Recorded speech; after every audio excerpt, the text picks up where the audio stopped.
Kung gusto, may paraan. Kung tamad, may dahilan. Moto ng lahat ng ayaw kumilos, pero laging may palusot. 9. Hindi ako tamad, inuuna ko lang ang pahinga bago ang pagod. Preventive maintenance, kumbaga. 8. Bakit ako tatayo kung pwede namang maupo? Bakit ako uupo kung pwede namang humiga? Level 100 tamad mindset. Exercise? Sige, i-flex ko na lang ang utak ko. Mental health is still health, right? 6.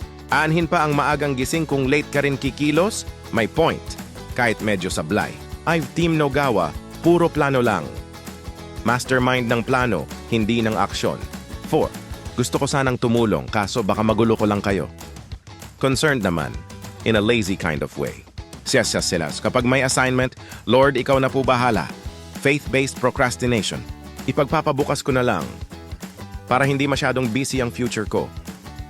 Laging may foresight ang tamad. 1. Gumising ako ng maaga para matulog ulit.